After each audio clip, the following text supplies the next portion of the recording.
하나님이 저와 여러분들을 정말 끔찍히 너무너무 어마어마하게 굉장히 저와 여러분들을 사랑하셔서 하나님이 아끼시는 하나님의 사랑하는 아들 예수 그리스도를 저희를 위해서 내어주셨습니다.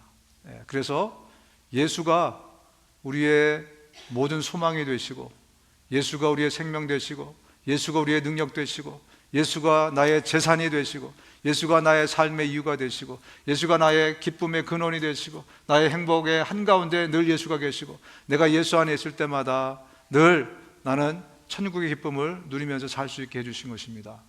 믿으십니까? 이 소망의 이름, 생명의 이름 예수를 우리가 한번 예수, 예수, 예수 이렇게 한번 외치면서 한 10번만 외쳐볼까요?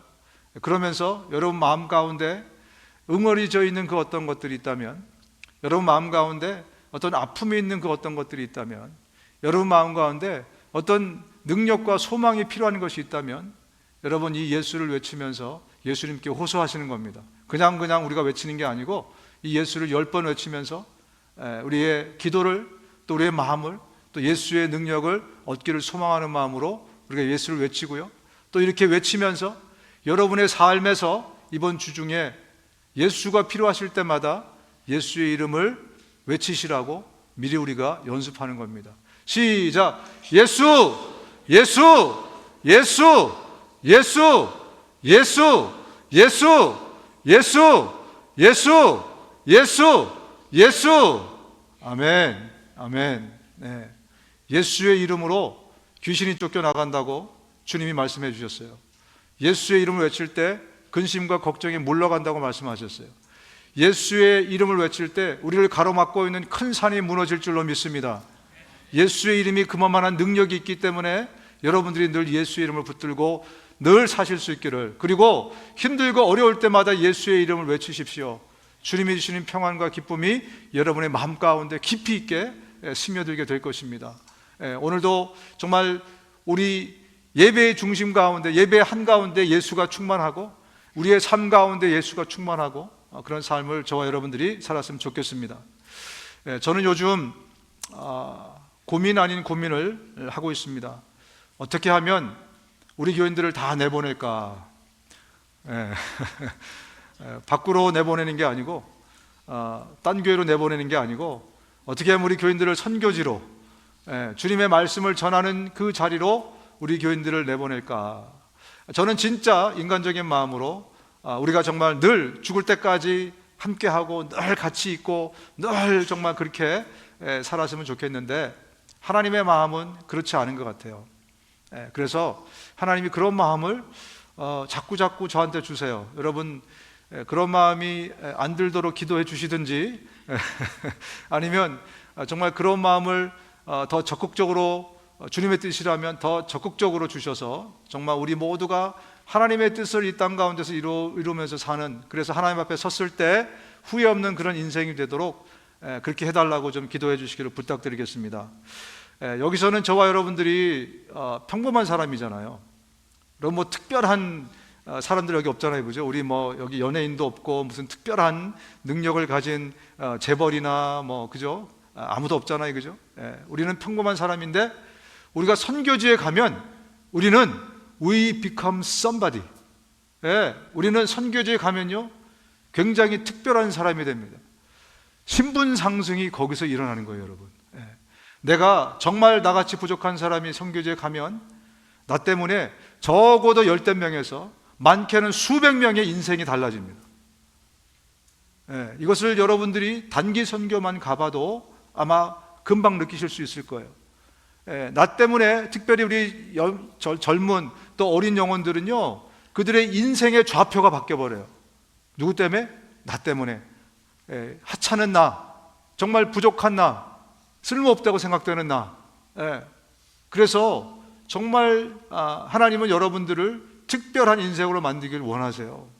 그래서 하나님은 정말 여러분들을 많이 하나님이 꼭 보내시고 싶은 그곳에 파송하기를 원하십니다. 권 목사님, 난 나이가 80이야 지금. 지금 이 나이에 뭘 해? 이렇게 얘기하시는 분들이 계세요. 제가 저도 그렇게 생각을 했거든요. 그랬는데 성경을 보니까요, 80이 인생의 전성기더라고요. 할렐루야. 인생의 전성기는 80부터, 모세가 인생의 전성기를 언제부터 시작했습니까? 80에 시작했어요. 아론은 인생의 전성기가 몇 살에? 83세에 시작됐어요. 갈렙은 몇 살에? 80세에. 여러분, 다니엘이 몇 살에 사자굴에 들어간 줄 아십니까? 80세에 들어갔어요. 이렇게 보니까 80세가 인생의 전성기더라고요. 여러분, 내 능력으로 하는 거 아무것도 없습니다. 특별히 하나님의 일은 하나님께서 하세요. 다만 내가 주님께 그 손에 내 인생을 놓고자 하는 믿음이 있는가, 드리고자 하는 믿음이 있는가, 그러면 선교지에 보내지 않으셔도 교회 안에서, 목장 안에서, 그 어디에서고 하나님께서 저와 여러분을 쓰실 줄로 믿습니다. 특별히 우리 연세 드신 우리 80세 이상의 우리 사랑하는 우리 형님 누님들 정말 하나님 앞에 내가 마지막까지 정말 쓰임받다가 하도록, 이제 내가 뭐 늙어서 뭘 해, 이런 말이 이제 우리 가운데 정말 사라지면서 주님 앞에서 우리가 정말 모든 곳에 전도자로, 선교사로 이렇게 쓰임받을 수 있는 우리 모두가 되었으면 좋겠습니다. 예수님은요, 저와 여러분들이 단순히 예수님을 쫓아가는 팔로워, 그냥 쫓아가는 추종자가 되지를 원키는 않으세요. 그것도 귀한 거잖아요, 그죠? 귀신을 쫓아갈 수 있는데, 사람을 쫓아가고 우상을 쫓아갈 수 있는데 예수를 쫓아간다는 것은 엄청난 겁니다, 그죠? 그런데 주님은 우리가 한 단계 더 업그레이드가 되기를 원하세요. 팔로워에서 디사이플로, 그냥 추종자에서 예수를 추앙하고 정말 사랑하는, 그 쫓아가는 그 단계에서 예수를 깊이 사랑하고 예수와 함께 인생을 함께하는 그 디사이플로 하나님은 저와 여러분들이 이렇게 변하기를 원하세요. 그래서 예수님이 이렇게 말씀합니다. 자기 십자가를 지고 나를 따르지 않는 사람도 내게 적합하지 않다. 자기 십자가를 진다는 것은요, 예수님처럼 그 삶을 예수님과 함께 한다는 그런 의미를 말씀하고 있는 거예요. 그래서 예수님은요, 이제 저와 여러분들이, 우리 특별히 얼바인 공동체는 한 단계 더 업그레이드가 돼서 나이에 상관없이, 뭐 지금 내가 갖고 있는 소유와 능력에 상관없이, 나의 배움과 경험과 뭐 그 모든 것과 상관없이 이제는 주를 추앙하며 쫓았는데, 이제는 사랑하면서 주님과 삶이 함께 가는 디사이플, 그런 제자로 거듭날 수 있기를 주님의 이름으로 축원드립니다. 너무 헤비한가요? 너무 무거운 주제를 여러분께 드리는 건가요? 아직 믿음이 안 되시는 분들은 좀 갈등이 생길 수 있겠고 고민이 생길 수 있겠지만, 오늘은 주님께서 우리에게 좀 그 말씀을 주셨어요. 우리의 삶이 추종자에서 주님의 제자의 삶으로 너희들이 들어왔으면 참 좋겠다, 이 말씀을 오늘 본문을 통해서 주셨습니다. 본문으로 들어가겠습니다. 내가 너희에게 이 말을 한 것은 너희를 넘어지지 않게 하려는 것이다. 사람들이 너희를 회당에서 내쫓을 것이다.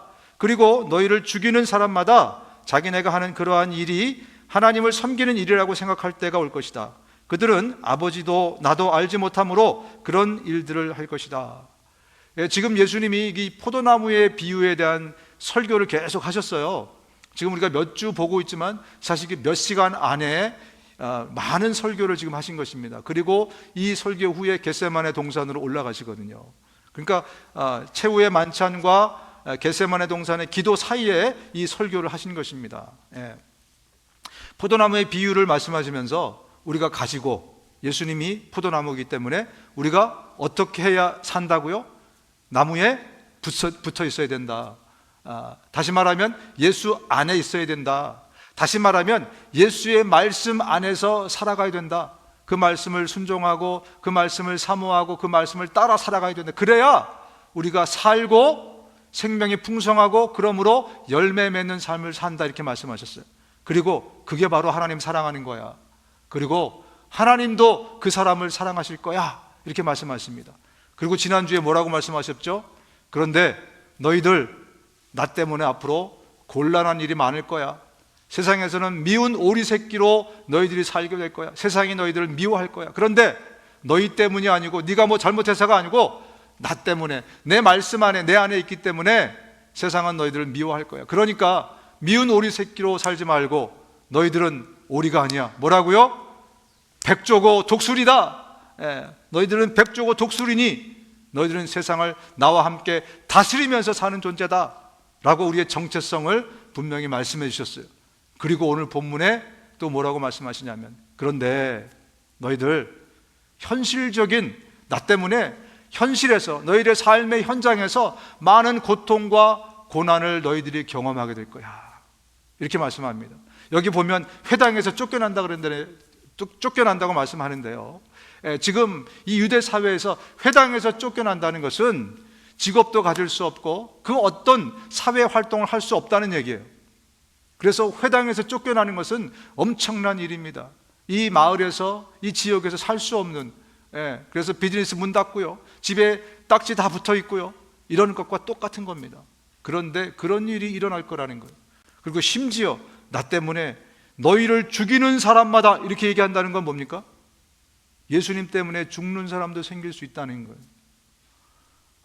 오늘 좀 무겁죠? 말씀이 좀 무겁죠? 그런데 예수님이 너희들이 나를 단지 추앙하는 팔로워로 쫓아올 것이 아니라 제자의 삶으로 살아가게 되면 이런 삶에서 이런 일들이 너희를 기다리고 있다라는 것을 예수님이 우리에게 분명히 말씀해 주고 계시는 것입니다. 여러분, 고난에는 크게 두 가지 고난이 있다고 생각합니다.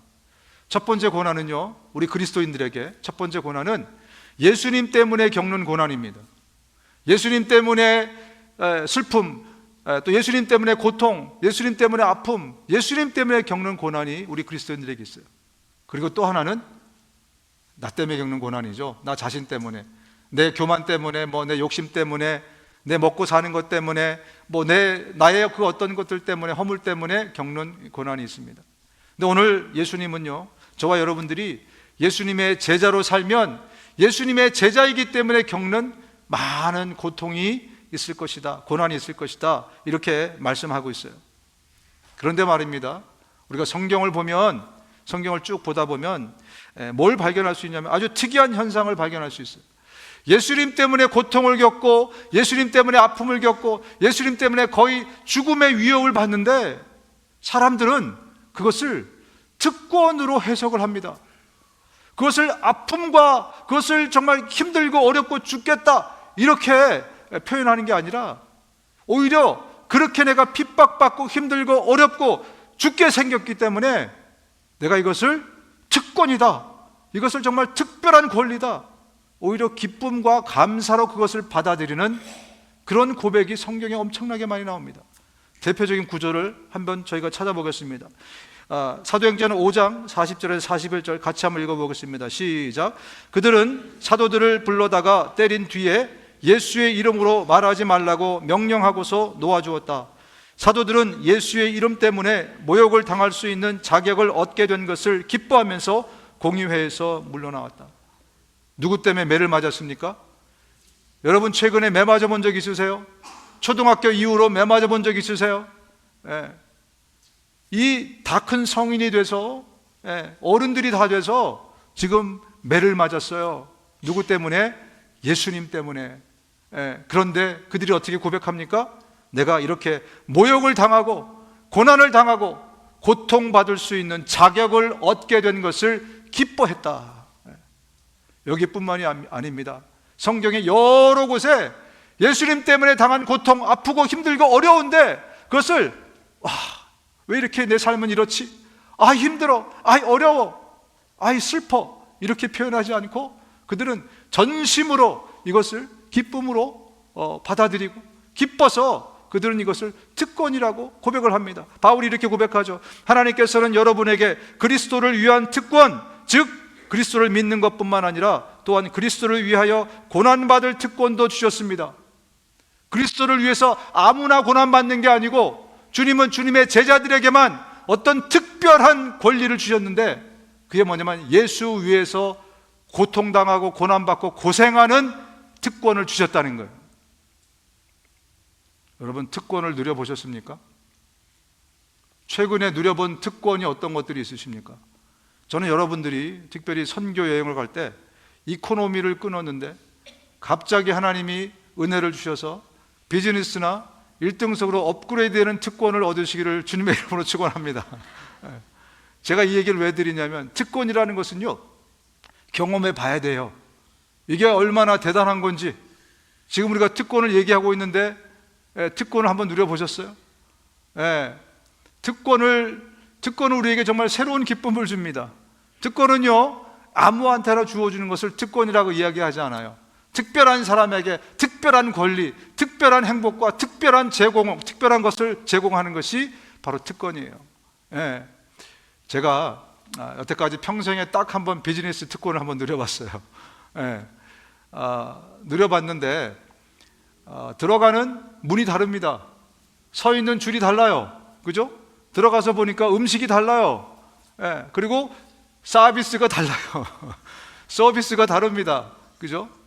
그래서 이 특권이라는 게 참 대단하구나. 근데 우리가 특권을 좀 많이 누려봐야지. 제가 딱 한번 누려보니까 밥 시간이 됐는데 이 책상을 올려야 되잖아요. 밥상을. 비즈니스는 어디서 올려야 될지를 몰라가지고 하여튼 열심히 찾아가고 겨우겨우 올렸습니다. 제가 이 얘기를 하니까 어떤 사람은 자기가 비즈니스를 한번 딱 타봤는데 어떻게 의자를 뒤로 빼는지 몰라갖고, 얘기로 듣기로는 이렇게 딱 눕히면 거의 침대처럼 누워진다 그랬는데 뭘 눌러야 될지 몰라가지고 꼿꼿이 세우고 뭐 창피해서 말도 못하고 꼿꼿이 세우고 갔대요. 또 어떤 사람은 어떻게 하다가 이걸 눌러가지고 뒤로 이렇게 넘어졌는데 화장실 가야 되는데 어떻게 일어서는지를 몰라가지고 창피하게 스튜어디스를 불렀다고. 여러분, 특권이라는 것은요, 대단한 권리입니다. 우리에게 큰 기쁨을 주는 것이 특권입니다. 우리가 예수를 믿고 예수 안에 살면 예수가 우리에게 어마어마한 특권을 주십니다. 우리 모두는 죽으면 새로운 육신을 입고 우리 모두는 천국에 가게 됩니다. 우리 모두는 이 땅에서의 모든 삶을 다 내려놓고 정말 영원한 기쁨과 행복이 있는 천국문으로 우리는 입성하게 되는 그 특권을 예수가 주셨어요. 그리고 이 땅에 우리가 살아갈 때에도 우리에게 어떤 특권이 있습니까? 우리가 기도하면 하나님이 하늘문을 여세요. 아멘. 우리가 정말 힘들고 어려울 때마다 주님이 피할 길을 내세요. 아멘. 우리에게 정말 은혜가 필요할 때마다 은혜를 구하면 하나님 우리에게 특별한 은혜와 주님의 역사하심으로 우리의 삶을 인도해 주세요. 아멘. 성령께서 역사하셔서 늘 우리가 어떤 일을 할 때마다 주님의 어마어마한 도움을 우리 가운데 주시고 계십니다. 그리고 또 한 가지, 예수를 위해서 고통받는 특권을 우리에게 주셨습니다. 예수를 위해서 고난받는 특권도 우리에게 주셨습니다. 예수가 남겨주신 그 고난을 우리가 감당할 수 있도록 그 은혜, 그 특권도 우리에게 주셨어요. 우리가 이 모든 특권을 한꺼번에 다 누릴 수 있기를 주님의 이름으로 축원드립니다. 저는 지난 주간 동안에 이 어마어마한 특권을 누리면서 살았던 한 인물을, 구약의 한 인물을 계속 좀 공부할 수 있는 기회가 있었습니다. 그의 이름은 에스겔입니다. 에스겔은 25살 때 포로로 끌려가서 30살 때부터 이제 선지자의 역할을 하기 시작했어요.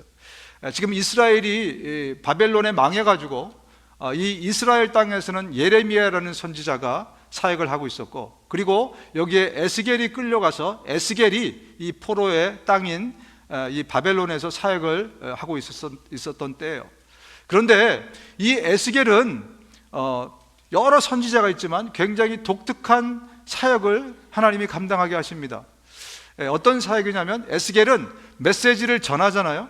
그 메시지를 전하면 그 메시지를 듣고 사람들이 순종하지 않았을 때 어떤 일이 일어날 거 아니에요. 하나님이 벌을 주시거나 뭐 상을 주시거나 어떤 일이 일어날 거 아닙니까?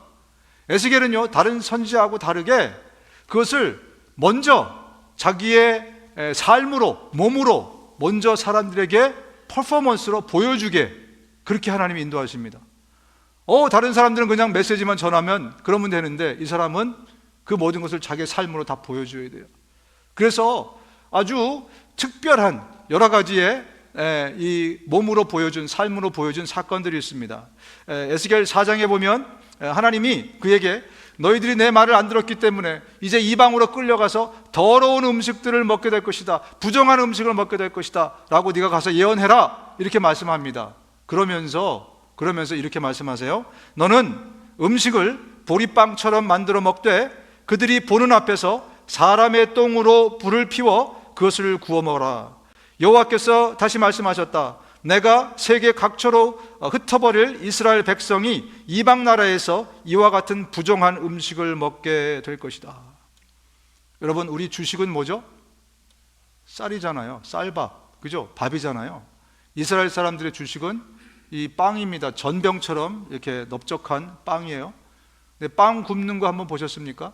이 화덕 같은데, 동그란 화덕 가운데다가 숯불로 불을 피우고 그 다음에 밀가루 반죽을 해가지고 그 위에다가 척척척 이렇게 붙이면 나중에 이렇게 부풀어 오르면서 있게 돼요. 그죠? 그게 그들의 주식인데, 그 주식을 만들어 먹을 때 뭘로 불을 피우라고요? 거시기. 거시기로 불을 피워서 먹으래요. 먹을 수 있겠어요, 여러분? 에스겔도 못 먹었어요. 그래서 에스겔이 하나님, 그건 정말 못하겠어요. 정말 주님, 그랬더니 주님이 그러면 동물의 똥으로 그렇게 해라. 그래서 겨우 동물의 똥으로 그것을 불을 피워가지고 그 빵을 사람들 앞에서 먹습니다. 너희들이 내 말을 안 들었기 때문에, 우상 숭배하고 너희들 교만하게 그렇게 나를 떠나서 살았기 때문에, 나보다 우상을 더 사랑했기 때문에 너희들은 이런 더러운 음식을 먹고 살게 될 것이다. 여러분, 근데요, 더 아주 정말 특별한, 아마 가장 충격적인 사건 같은데 에스겔에게 하나님이 또 명령을 하십니다. 이제 이스라엘의 성전이 무너지게 될 것이다. 이스라엘 사람들에게 성전은 모든 것입니다. 삶의 중심이고 생각의 중심이고 그들의 모든 것이 성전에 있어요. 그런데 성전이 무너진대요. 도저히 상상할 수 없는 일이 그들에게 일어날 것이라는 거예요. 그리고 그들의 자식들이 다 죽을 거래요. 죽는 자식을 보는 그 부모의 마음, 얼마나 그거 정말 찢어지는 것입니까? 근데 그 일이 일어나게 될 것이다 라고 말씀하시면서 하나님이 에스겔에게 이렇게 말씀합니다. 사람의 아들아, 네가 가장 사랑하는 사람을 내가 단번에 쳐서 빼앗아가겠다. 너는 슬퍼하거나 울거나 눈물을 흘리지 말고 말없이 탄식하여라. 죽은 사람을 위해 슬퍼하지 말고 두건을 머리에 꼭 붙들어 매고 신발을 신고 입술을 가리지 말며 조객들이 먹는 음식을 먹지 말아라. 그래서 내가 아침에 그런 이야기를 사람들에게 말해 주었는데 그날 저녁에 내 아내가 죽었다. 하나님이 알고 계셨어요. 에스겔이 가장 사랑하는 사람은 자기 와이프, 아내라는 걸 알고 계셨어요. 그런데 하나님이 그 아내를 데려가셨어요. 그럼에도 불구하고 에스겔은 울을 수 없었어요. 음식을 먹을 수도 없었고요. 너무나 처참하고 너무나 당황스럽고 너무나 어이없는 일이 발생해서 울음조차도 울을 수 없었던 그 상황. 이스라엘 백성들이 곧 그런 상황을 닥치게 될 텐데 네가 먼저 그 일을 행하라는 거예요. 그래서 자기의 사랑하는 아내를 잃었습니다. 그리고 나서 그는 22년을 더 이스라엘의 선지자로 사역을 하게 됩니다. 이것이 그에게 고통이었을까, 기쁨이었을까? 이것은 그에게 특권이었을까? 이것은 그에게 저주였을까? 여러분, 이 신약에도 보면 바울이라는 인물이 있지 않습니까? 이 바울은 예수를 모를 때 어떻게 살았습니까? 오늘 예수님 말씀 그대로 그게 하나님의 뜻인 줄 알고 예수 믿는 사람들을 잡아다 죽였어요. 왜? 바울이 그냥 잡아서 감옥에 가둔 게 아니고요, 잡아다 죽였습니다. 엄청난 일들을 사실은 바울이 사울 시절에 했던 거죠. 그렇게 바울이 했습니다. 그런데 예수를 믿고 나서 거꾸로 이제는요, 가는 데마다 돌팔매질을 그가 당하기도 하고 강도를 만나기도 하고 엄청난 일들을 그가 당합니다. 뭐 때문에? 복음 때문에, 예수 때문에. 예수를 전하다가 고린도 교인들이 하도 잘난 체를 하니까 바울이 나도 한번 자랑하겠다, 나도 너희들 그렇게 잘났어, 나도 한번 자랑하겠다, 그러면서 이렇게 자랑을 합니다. 자주 여행하는 동안에는 강물의 위험과 강도의 위험과 동족의 위험과 이방 사람의 위험과 도시의 위험과 광야의 위험과 바다의 위험과 거짓 형제의 위험을 당하였습니다. 수고와 고역에 시달리고 여러 번 밤을 지새우고 줄이고 목마르고 여러 번 굶고 추위에 떨고 헐벗었습니다. 그 밖의 것은 제쳐놓고서라도 모든 교회를 염려하는 염려가 날마다 내 마음을 누르고 있습니다. 이게, 이 고생이, 이 고난이, 이 고통이, 이 아픔이 바울에게는 특권이고 이게 기쁨이고 이게 자랑이라고 바울은 얘기하고 있습니다. 왜? 세상 사람들이 보기에는 터무니없는 말 아니겠습니까? 아니, 그렇게 고생하고 있는데 이게 무슨 기쁨이고 이게 무슨 특권이야, 이게 무슨 행복이야. 세상 사람들의 눈에는, 믿음이 없는 사람들의 눈에는 이해가 안 가는 그런 고백이 아니겠습니까? 도대체 이것이 저들에게 왜 특권이고 저들에게, 제자들에게는 왜 기쁨인가? 여러분 궁금하지 않습니까? 여러분, 우리 삶에서 이렇게 정말 고생하고 고난을 겪고 아픔을 겪고 슬픔을 겪고 이 모든 것들이 특권이 되는 경우는 딱 한 경우밖에 없습니다. 딱 한 경우에 우리 삶에서는 어떤 경우라고 생각하십니까? 무지무지 어마무시하게 사랑할 때입니다. 여러분, 사랑하면 눈이 멀어요. 동의하십니까? 사랑하면 이성이 마비가 돼요. 동의하십니까? 다 결혼을 잘하셔갖고 동의하는 분이 안 계신데 사랑하면, 그러면 모든 것이 다 내 경험, 이성, 그동안에 쌓았던 지혜, 지식 그냥 다 무용지물이 돼요. 사랑하면 한 가지밖에 안 보입니다. 그 사람밖에 안 보여요. 그래서 사랑은 가장 비현실적인 사람이 됩니다. 가장 비이성적인 사람이 돼요. 가장 비합리적인 사람이 돼요. 사랑, 주님을 사랑하지 않으면, 하나님을 사랑하지 않으면 이 고통은 고스란히 나에게 엄청난 페인으로 다가올 것입니다. 그리고 이 고통을 당할 수가 없어요. 그런데 주님을 사랑하면 이 고통이 페인이 아니고 희열과 기쁨으로 승화되는 기적을 경험하게 될 것입니다. 지금 이 인물들은요, 주님의 제자들은 단지 팔로워가 아니라 예수님의 제자로 살았기 때문에, 예수님의 제자들은요 삶을 함께하는 사람들이었어요. 팔로워들은 삶을 함께하지는 않습니다. 앞에 고통이 다가오고 위험이 다가오면 나는 돌아서요, 나는 떠나버립니다. 그게 팔로워예요. 추앙하지만 거기까지 가지는 않습니다. 그러나 디사이플은 죽음에까지 함께 동참하는 것이 예수의 디사이플이에요.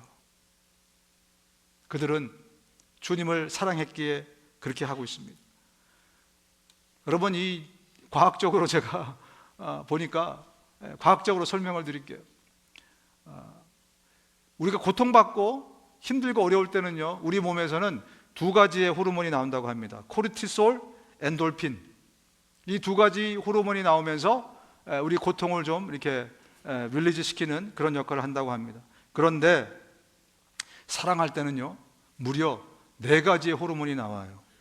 도파민, 옥시토신, 세로토닌, 노르에피네프린.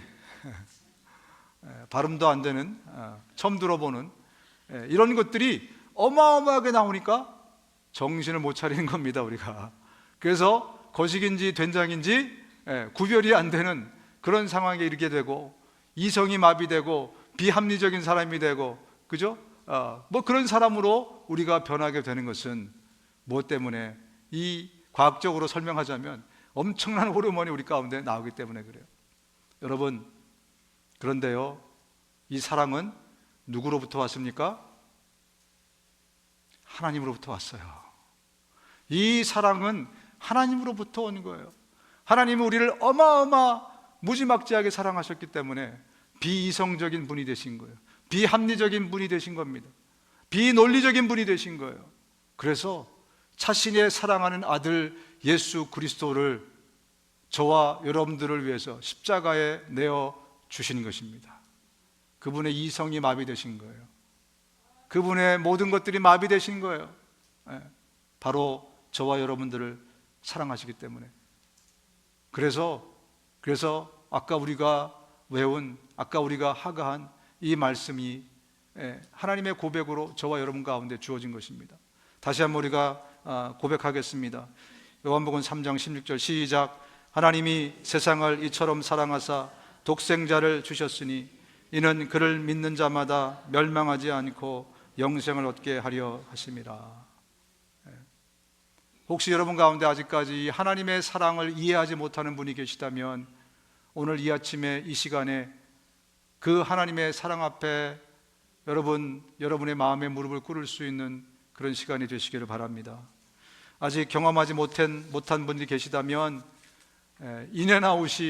인앤아웃마저 외치고 있는, 하나님이 당신을 이렇게 사랑해서 당신에게 이 아끼는 아들을 주셨습니다. 이 하나님의 사랑의 고백을 받아들이시기를 바랍니다. 그렇습니다. 에스겔도 바울도 또 예수님의 많은 제자들도 성경에 나오는 대부분의 인물들도 단지 하나님을, 예수님을 추앙하는 단계에서 이제는 삶과 사역을 같이 하고 운명을 같이 하는 제자의 삶, 그렇게 된 것은 하나님을 사랑했기 때문에 그래요. 우상을 사랑하지 않고 사람보다 하나님을 더 사랑하고 그들이 좋아하는 그 어떤 것보다 하나님을 더 사랑하고, 이런 자들에게 하나님께서 이 어마어마한 일들을 맡기시고 그들은 그 일들을 특권으로, 기쁨으로, 감사로 여기고 그리고 그 일들을 감당했던 것입니다. 여러분, 아직 여러분 가운데 저는 지금 추종자로 있긴 있는데 제자가 되기에는 조금 아직 거시기합니다 라고 생각하는 분들이 계실지 모르겠습니다. 여러분, 내가 아직 제자로 살 마음의 준비가 안 되어 있다는 것은요, 아직 그만큼 주님을 사랑하지 못하고 있는 거예요. 다른 여러 가지 것으로 표현할 수 있겠지만요, 제가 볼 때 가장 적절한 표현은 내가 여전히 주님보다 나를 더 사랑하고 있고, 주님보다 세상의 그 어떤 것을 더 사랑하고 있고, 주님보다 그 무엇을 더 사랑하면, 그러면 제자의 삶으로 살라는 것이 부담이 되게 되어 있습니다. 바라기는 여러분들이 그러한 것들을 다 내려놓고 정말 뜨겁게 하나님이 나를 사랑하신 것만큼 정말 나도 주님을 사랑하고 더 뜨겁게 우리 예수 앞에, 하나님 앞에 달려갈 수 있기를 주님의 이름으로 축원드립니다. 여러분, 또 한 가지, 왜 이 사람들은 예수 때문에 받는 고난을 특권으로 여겼는가? 그들은 영적인 비밀을 알았기 때문에 그렇습니다. 그 영적인 비밀은 뭐냐면 고난과 영광은 같은 것이다 라는 비밀을 알았기 때문에 그래요. 주를 위해서 예수 안에서 겪는 고난과 고통은 고스란히 저 하늘에서 빛나는 영광과 찬란한 빛이 될 것입니다. 영광과 고난은 같은 것이에요. 우리 로마서 8장 17절에 보면 이렇게 말씀합니다. 예수님과 함께 고난을 받게 되면 그러면 너희들 예수님과 함께 그 영광에 동참하게 될 것이다. 그 영광을 함께 누리게 될 것이다. 같이 한번 읽어보겠습니다. 시작. 우리가 그리스도와 함께 영광을 받으려고 그와 함께 고난을 받으면 우리는 하나님이 정하신 상속자요 그리스도와 더불어 공동 상속자입니다. 현재 우리가 겪는 고난은 장차 우리에게 나타날 영광에 견주면 아무것도 아니라고 나는 생각합니다. 여러분, 그래서 예수님을 그냥 추종하던 사람들도 이 놀라운 비밀을 알게 되었기 때문에 그들은 예수님의 고난에 함께 동참하는 그런 제자의 삶으로 삶을 바꾸는 것입니다. 여러분, 이 고난과 이 아픔은요, 예수님에게도 쉽지 않았어요. 예수님이라고 그걸 거뜬히 그냥 그렇게 견뎌낸 것이 아니라는 것을 성경을 보면 우리는 알 수 있습니다. 예수님이 십자가를 지시기 전에 예수님이 이런 고백을 하십니다. 지금 내 마음이 괴로우니 무슨 말을 해야 할까? 아버지, 이 시간을 벗어나게 해주십시오 라고 말할까? 아니다. 나는 바로 이 일 때문에 이때에 왔다. 아버지의 이름을 영광스럽게 드러내십시오. 그때 하늘에서 소리가 들려왔다. 내가 이미 영광되게 하였고 앞으로도 영광되게 하겠다. 이 일이 얼마나 힘든 일이었으면 하나님이 직접 그를 위로하시는, 예수님을 위로하시는 그런 장면이 여기 있겠습니까? 예수님에게도 고난받고 고통받고 힘든 것은 결코 쉬운 일이 아니었습니다. 우리 아시는 것처럼 겟세마네 동산에서 3번씩 땀방울이 핏방울이 되도록 기도하셨다. 하나님과 이 단절되는 그 고통, 또 십자가에서 받는 그 고통, 이것들은 예수님에게도 쉽지 않으셨습니다. 그런데 왜 예수님이 어떻게 이 고통과 고난을 잘 이기셨을까요? 예수님은 그 다음에 누릴 그 영광과 그 기쁨이 있다는 것을 분명히 아셨기 때문에 그렇습니다. 그래서 히브리서에 이렇게 말씀합니다. 그분은 장차 누릴 기쁨을 위하여 부끄러움과 십자가의 고통을 참으셨으며 지금은 하나님의 오른편에 앉아 계십니다. 지금은 고통스럽지만, 지금은 힘들지만, 지금은 어렵지만, 지금은 곤란하지만 곧 이것이 영광으로 변하여 하나님께서 나에게 주시는 그 찬란함과 기쁨과 격려와 칭찬과 그 모든 것들을 내가 곧 누리게 될 것이다. 그래서 주님이 그 고통을 참아내심으로 저와 여러분들에게 샘플들을 보여주신 것입니다. 이그샘플을 저와 여러분들에게 보여주신 것입니다. 예수님이 먼저 고통을 당하시면서 너희들은 이 고통을 아프고 힘들 때 이것을 고통으로만 여기지 말아라. 곧 우리는 그 영원한 기쁨에, 그 찬란함에 우리는 동참하게 될 것이다. 그래서 바울도 이렇게 고백합니다. 지금 우리가 겪는 일시적인 가벼운 고난은 비교할 수 없을 정도로 영원하고 크나큰 영광을 우리에게 이루어줍니다. 우리는 보이는 것을 바라보는 것이 아니라 보이지 않는 것을 바라봅니다. 보이는 것은 잠깐이지만 보이지 않는 것은 영원하기 때문입니다. 여러분, 이 사실을 믿으십니까? 이 약속을 믿으십니까? 우리가 겪는 고통은 곧 영광입니다. 고통을 겪은 만큼 그 영광에 우리도 참여하게 될 것입니다. 여러분, 하나님이 천국에 가면 우리에게 해주실 일 가운데 하나가 우리의 눈물을 닦아주신다고 주님 말씀하십니다. 계시록에 보니 이렇게 말씀합니다. 하나님이 친히 그들과 함께 계시고 그들의 눈에서 모든 눈물을 닦아주실 것이니 다시는 죽음이 없고 슬픔도 울부짖음도 고통도 없을 것이다. 할렐루야. 여러분, 그런데 말입니다. 이 눈물은 어떤 눈물일까요?